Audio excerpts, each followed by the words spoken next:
മൂപ്പരുടെ ഏതോ ഒരു വീടും കാര്യങ്ങളും സ്ഥലവും ഒന്നും ഞാൻ പറയുന്നില്ല. ആളുടെ വീട് നമ്മുടെ 14 ജില്ലകളിൽ ഒരു ജില്ലയിലാണ്. പിന്നെ അപ്പൊ ആള് വിളിച്ചിട്ട് ഇങ്ങനെ പറഞ്ഞു, അല്ല ആള് ആദ്യം വിളിക്കല്ല ചെയ്തത്, ആദ്യം ഞാൻ പറഞ്ഞില്ല ഞാൻ ഇൻബോക്സ് തുറക്കല് കുറവാണ്. അപ്പൊ കുറെ നാളുകൂടി ഞാൻ ചിലപ്പോ അത്രയും ബോറടിച്ചിരിക്കുമ്പോഴാണ് ഞാൻ ഇൻബോക്സ് ഒക്കെ തുറന്നു നോക്കുക. അപ്പൊ ഒരു ദിവസം ഞാൻ തുറന്നു നോക്കിയപ്പോ ഇങ്ങനെ മെസ്സേജ് കണ്ടു. ഞാനല്ല, ചേട്ടന്റെ ഫോണിലാണ് ചേട്ടൻ ആദ്യം കണ്ടത്. ചേട്ടൻ പറഞ്ഞടി ഇങ്ങനെ ഒരാള്, ചേട്ടനെ അളിയാന്നൊക്കെ വിളിക്കുന്നതാണ്, ബാലിച്ചേട്ട പിന്നെ മീനുവിനെ കല്യാണം കഴിക്കണം അങ്ങനെ ഇങ്ങനെയെന്നൊക്കെ പറഞ്ഞിട്ട് ഇങ്ങനെ പറയും. എന്നെക്കാളും മുമ്പ് ആൾക്ക് അപ്ഡേറ്റ്സ് കിട്ടും എന്റെ. പിന്നെ അപ്പം ഞാൻ എടുത്തു നോക്കിയപ്പോ എനിക്ക് ഒരുപാട് മെസ്സേജ് അയച്ചിട്ടുണ്ട്. അത് അയച്ചേക്കുന്നത് ഭയങ്കര ചീസി, ഭയങ്കര ക്രിഞ്ചി സാധനങ്ങളാ. പിന്നെ എന്താ I remember about you, I hug the pillow എന്നൊക്കെ പറഞ്ഞിട്ട് എനിക്ക് ഭയങ്കര ക്രിഞ്ചാത്.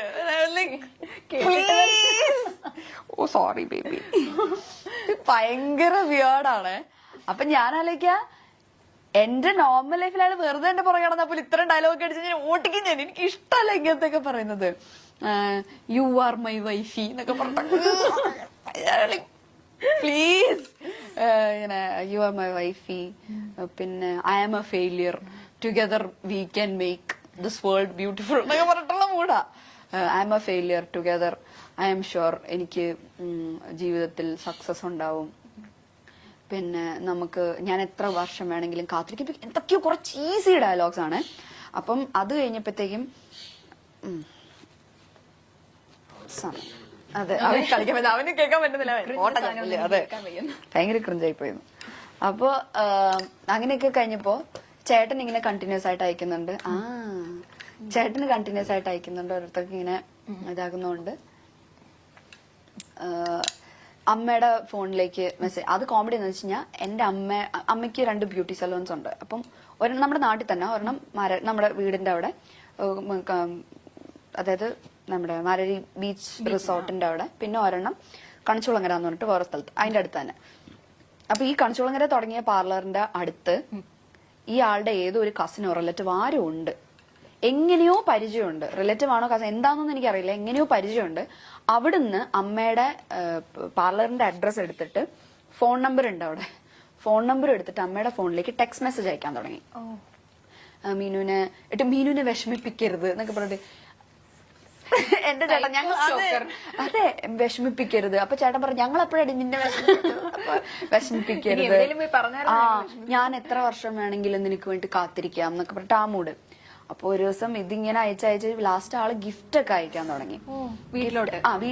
പാർലറിന്റെ അഡ്രസ് അറിയാവുന്നത്, പാർലറിലേക്ക് ഗിഫ്റ്റ് അയക്കാൻ തുടങ്ങി. പിന്നെ എന്തൊക്കെയോ വെച്ചിട്ടുണ്ട്. പിന്നെ വാലന്റൈൻസ് ഡേയുടെ അന്ന് അയച്ചു ഒരു കത്ത്. എന്താ അയ്യോ ആ വാചകം എന്തായിരുന്നു? കവിത വരുന്നില്ല, കവിത വരുന്നില്ല, ഇഷ്ടമാണ് എന്നെന്നും, സ്വന്തം പേര്, അങ്ങനെ വെച്ചിട്ടുണ്ട്. അങ്ങനെ അത്രയും ക്രിഞ്ചാണ്. അപ്പൊ ഞാൻ വീട്ടിൽ എന്നിട്ടൊരു മയിൽപീലിയുടെ ഇതും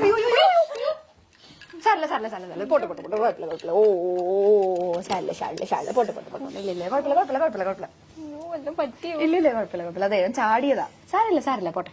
ഇല്ലില്ല ഞാൻ ഇറക്കാൻ നോക്കിയ വഴി അതാ ചാടിയതാ. സാരല്ല പോട്ടെ.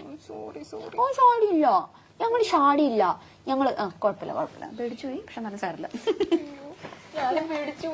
ഇല്ല അതെ അവൻ എത്ര ഉണ്ടെന്ന് കുറച്ച് ചാടിയതാ. ഇല്ല കുഴപ്പമൊന്നും പറ്റില്ല, എന്താ കരഞ്ഞാനെ, ഇതൊന്നും ഞങ്ങക്ക് പുത്തിരിയല്ല.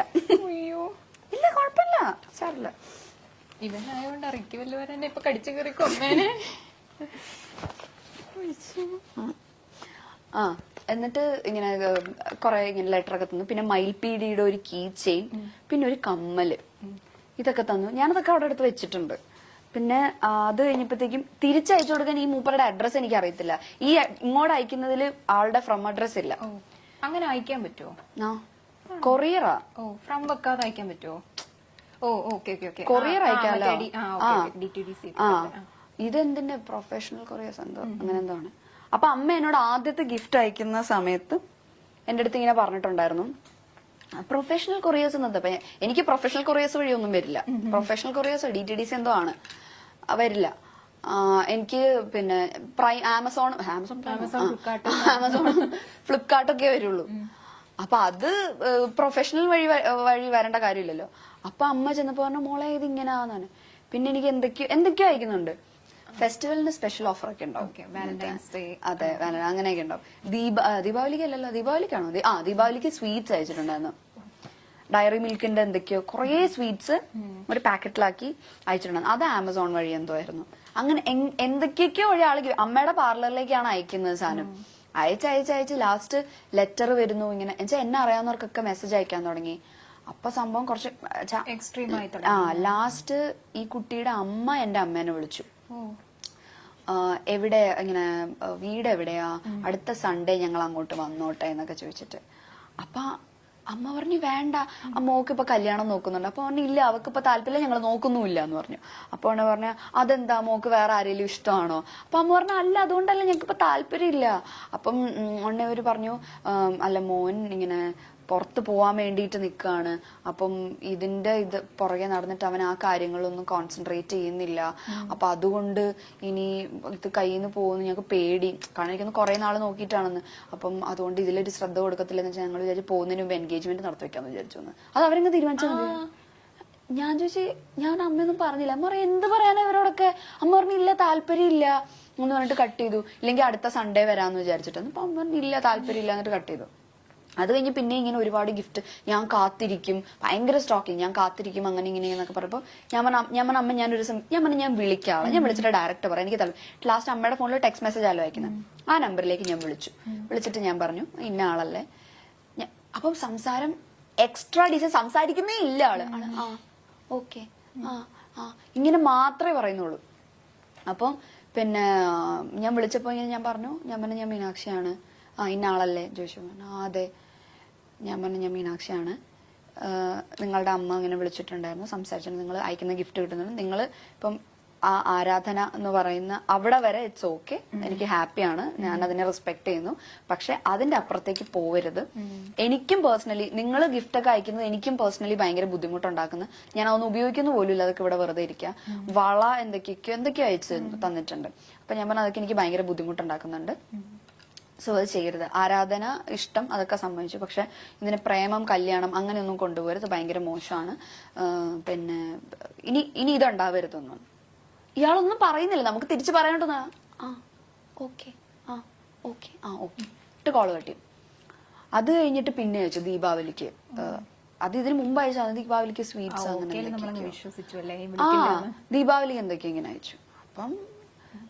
അപ്പൊ അച്ഛൻ എന്നിട്ട് ഒരു ദിവസം ഞങ്ങളുടെ അമ്പലത്തിൽ ഉത്സവം നടന്ന സമയത്ത് ആള് അമ്പലം വരെ എത്തി. കാരണം ഞാൻ എപ്പോഴും ചാനലിൽ കൂടെ പറയല്ലോ മാരരിക്കുളത്താണ് വീട്. അപ്പൊ മാരരിക്കുളത്ത് അമ്പലത്തിന്റെ അവിടെ നിന്നിട്ട് അമ്മേനെ വിളിച്ചു. അമ്മ വിളിച്ചിട്ട് ചോദിച്ചു ആന്റി എവിടെയാ, എനിക്കൊന്ന് കാണാൻ പറ്റുമോ എന്ന് ചോദിച്ചിട്ട്. അമ്മ പറഞ്ഞു എനിക്കൊന്ന് എന്താ പ്രശ്നം, എനിക്കൊരു കാര്യം പറയാം. അപ്പൊ അമ്മ ഫോണിൽ കൂടെ പറയാനുള്ളത് പറഞ്ഞാൽ മതി, നേരിട്ട് കണ്ട. ആന്റിയുടെ പാർലർ എവിടാ, ഞാൻ അങ്ങോട്ട് വരാം. അപ്പൊ എന്റെ വീട് അമ്പലത്തിന്റെ അടുത്ത് തന്നെ. അപ്പൊ ഞാൻ ഓർത്തിന് ചോദിച്ചു പറഞ്ഞെങ്ങാനും അങ്ങോട്ട് വരും. എനിക്ക് പേടിയായി. ആ പ്രദേശത്ത് ഇപ്പൊ അച്ഛനാണെങ്കിലും അല്ല എന്നെ മാത്രല്ല, അച്ഛൻ ബാങ്ക് ഉദ്യോഗസ്ഥനായിരുന്നു. അപ്പൊ അച്ഛന് ഇപ്പം മറ്റേ ഈ ലോണിന്റെ കാര്യത്തിലാണെങ്കിൽ അച്ഛൻ എല്ലാവരോടും സംസാരിക്കും, ഭയങ്കര സോഷ്യൽ അച്ഛൻ. അച്ഛൻ എപ്പോഴും അമ്പലത്തിൽ പോകുന്ന ആളാണ്. അപ്പൊ അവിടെ അങ്ങനെ ആരോടെങ്കിലും ചോദിച്ചാൽ നമ്മുടെ വീട് പറയും. അപ്പൊ എനിക്ക് ഭയങ്കര ടെൻഷനായി, വീട്ടിലേക്ക് എങ്ങാനും കയറി വരുമോ. അപ്പൊ അമ്മ പറഞ്ഞു പിന്നെ ഇല്ല, നേരിട്ട് കാണും, ഞാൻ ആന്റിയുടെ പാർലറിലേക്ക് വരാം. അമ്മ പറഞ്ഞു ഇല്ല, പാർലറിലേക്കൊന്നും വരണ്ട, അല്ലാതെ പറയാനുള്ളത് പറഞ്ഞാൽ മതി എന്ന് പറഞ്ഞു. എന്നിട്ട് ഇവര് പറഞ്ഞില്ല എനിക്ക് നേരിട്ട് പറയണം. പറഞ്ഞു ഇല്ല, തിരിച്ചു പോകണം, ഞങ്ങൾക്ക് സംസാരിക്കാൻ താല്പര്യമില്ല എന്നൊക്കെ പറഞ്ഞിട്ട് തിരിച്ചു പോയി. എന്നിട്ട് വീട്ടിന്റെ ഫ്രണ്ടിൽ തൊഴിലുറപ്പ് ചേച്ചിമാരൊക്കെ ഉണ്ട്. എന്നിട്ട് അച്ഛൻ ചെന്ന് അവരുടെ അടുത്ത് പറഞ്ഞു ആര് വന്നാലും മീനും ഇല്ലെന്ന് പറഞ്ഞ ബോഡി ഗാർഡ്സിനെ നിർത്തുന്ന പോലെ തൊഴിലുറപ്പിന്റെ ചേച്ചിമാരൊക്കെ അച്ഛൻ ചെന്നിട്ട് ചേച്ചിമാരോട് പറഞ്ഞു ആര് ചോദിച്ചാലും മീനും ഇവിടെ ഇല്ലെന്ന് പറഞ്ഞാൽ മതി. ഇത് അച്ഛൻ പേടിയായി. ലാസ്റ്റിന് വീട്ടിലേക്ക് അങ്ങനെ ചോദിച്ചു പിടിച്ച് വരുമോ എന്ന് ആലോചിച്ചിട്ടേ അങ്ങനെ വന്നില്ല. പക്ഷെ പിന്നെ അത് ഇല്ല പിന്നെ ഉണ്ടായിട്ടില്ല. ഞാൻ പറഞ്ഞു വിളിച്ച്. അപ്പം എനിക്കൊന്ന് ഇത് കഴിഞ്ഞ് ഒരു തവണ കൂടെ മൂപ്പരുടെ അമ്മ വിളിക്കും, അമ്മയെ വിളിച്ച് സംസാരിക്കും, അങ്ങനെ എന്തോ ഉണ്ടായി. പിന്നെ ഉണ്ടായിട്ടില്ല. കാരണം അത് കുറച്ച് എക്സ്ട്രീം ആയി.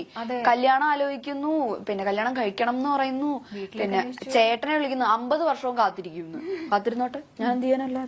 ആരും പറഞ്ഞിട്ടില്ല. അതെ, ആരും പറഞ്ഞിട്ടില്ല, കാത്തിരുന്നു. ഞാനിപ്പെന്ന് പറയാനല്ലാണ്ട് എന്ത് ചെയ്യാനല്ലേ.